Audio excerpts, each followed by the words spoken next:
Hello you guys, welcome back to my channel. In today's video, I'm talking about something that is not my usual type of content, but I wanted to do this video in case anybody was like me and did something really stupid and got burnt in a really most ridiculous way and needed some tips, some feeling of hope that it is going to be okay. Now first, to begin, a little disclaimer, I will put it in on the screen here. If you got burnt really badly, you should not be watching this video. You should be on the way to the ER. This video is if you have like a minor burn, something that you did at home and you need to get it sorted out. I have some tips because it has been a month since I burned myself on my chest and you could barely even see it. It's just the faintest mark. So I'm going to share with you my little story and let you know some tips I have when it comes to probably getting burnt and needing some comfort in knowing that it is going to be okay. So let me just give you a quick little rundown. I was eating soup, I was eating ramen, and I had it in a bowl in my hands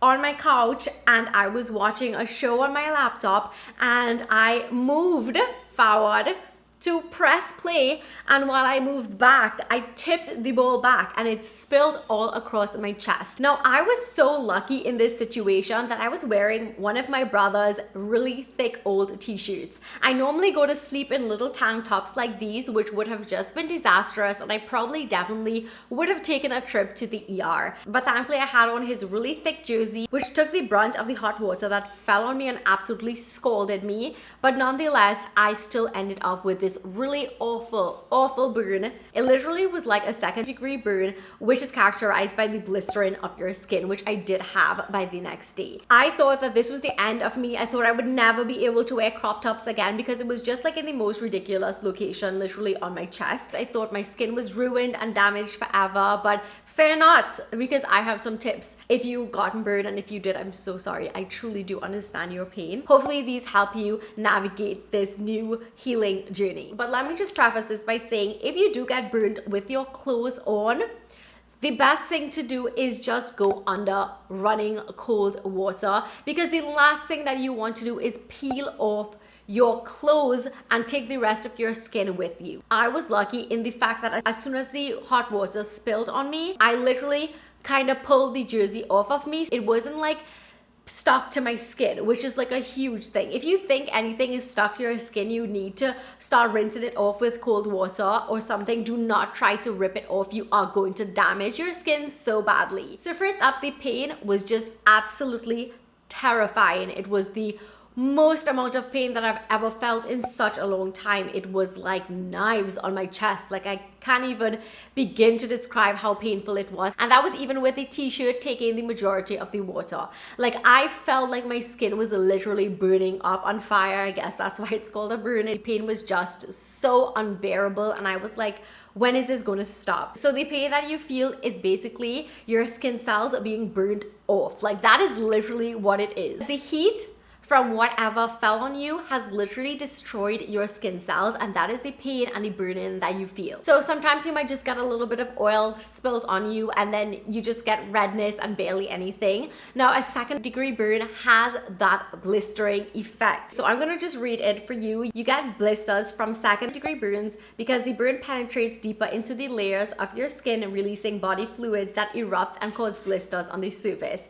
And that area tends to be swollen like a blister, and it tends to be very painful sometimes. And the craziest part is that you can get a second-degree burn just like how I did by having something fall on you, like hot water from tea or soup in my case, or coffee, or just anything like that. So this has definitely made me so much more aware, and I only have soup at a table, and you would think that that is the obvious thing to do, but I know I'm not the only person who would have been eating soup on my couch. But that blister that forms, that is actually protecting the new skin underneath that is trying to grow. And all of the white blood cells that you have are literally gathering to this location to help to fight off any bacteria that may be forming. And this is another thing that you might want to watch. Large burns tend to be more open to infections. If you have a really large burn, definitely seek medical attention. For me, my burn was just contained to this one area, so it wasn't this huge burn where I was worried about it getting infected, because I really did step in very quickly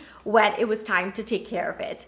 So the first thing that I did was take off my t-shirt. I literally took a bag of peas from the fridge, wrapped it in a towel and put it on my chest to kind of soothe that burning sensation that I was feeling. Like, that coolness helped so much. You don't want to go ahead and put a cold pack directly onto your skin because you can actually cause more damage that way. So I did wrap it up first. Again, if this burn was even worse, I would have been running it under some cold water, but honestly that ice compress helped me so much soothe my skin. But the painful feeling was not going away, and that is when I resorted to taking 2 Advil. This worked within 20 minutes. I just did not feel anything after that Advil kicked in. So again, this was just my take on it. This is just what worked for me, and the Advil was like life-saving in that moment. So together with the cold compress, it really did soothe my skin so much. The next best thing would have been to apply some sort of burn cream, but unfortunately I didn't have any. But what I did have was aloe vera. I cut a piece of the aloe vera, let all of the ooze just drain out, and then I applied some to my chest, and that made me feel so much better as well, and that really did soothe the area. So the aloe vera is what I used on the first day. The next day I went ahead and got something called Burn Heal, and that is something that I've added to my medicine cabinet, and I did apply Burn Heal on that the next day. And that is when I really realized that I got up and it was brown.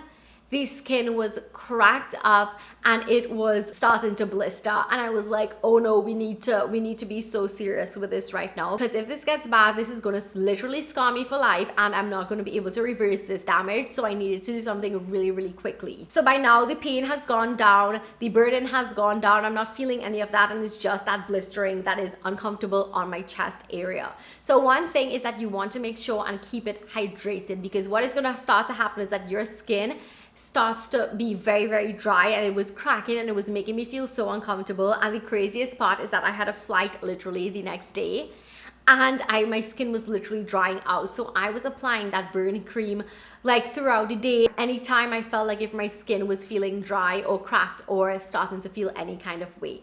Now the blister is very unattractive, but one thing that you don't want to do is peel it or peck at it or burst it. Like I said in the beginning, this blister is important. It is protecting that new skin that is growing underneath, and all of your white blood cells are basically fighting off infection. If you burst this, you are going to be bursting and getting rid of that immediate protection that your skin needs, and then you're going to be exposing that new skin to a host of like problems which you don't want. So bear with it. It is only going to last a few days. Also, if you peel that blister off, you can get a really bad scar from that if you don't give your skin chance to heal. I definitely recommend that you just leave it alone, leave it be. Also, once the blister goes down, you are still going to have that brown mark on top of your skin. You're going to still have that, and you don't want to be pecking and peeling that off as well, even though it might start to get itchy, because that is what happened with me. You don't want to be doing any of that at all, because you're just going to be damaging your skin even more. As soon as my flight landed, I headed to the pharmacy and I picked up bio oil.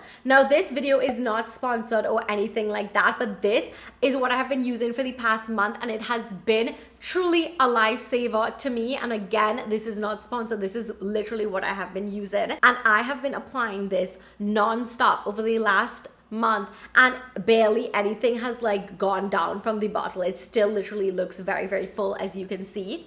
I literally would just pop this open, dab a little bit on my hands, and then just put it on my chest. This helped so much in keeping the burn moisturized, like hydrated. Like I said, it helped to reduce the itching and the cracking and the dryness of my skin, and I really think it honestly helped with the appearance of my burn. And the scarring, like I said, you can basically not see anything. It's just very barely there, just a very faint hint of something that happened on my chest. Before my burn, I've never even heard about bio oil, but reading it now, it is really good for scars and stretch marks and uneven skin tone. So I will have this link down below, because I think it's really great to have, as well as some sort of burn cream for minor burns that might just happen randomly in your home. Something else I wanted to mention, I made sure and covered my skin at all times. I covered the burn at all times, because I knew that in the sunlight, the sun is going to be damaging that newly grown layer of skin. I had on jackets, I had on turtlenecks, I had on full body suits, I just had everything on to just protect my skin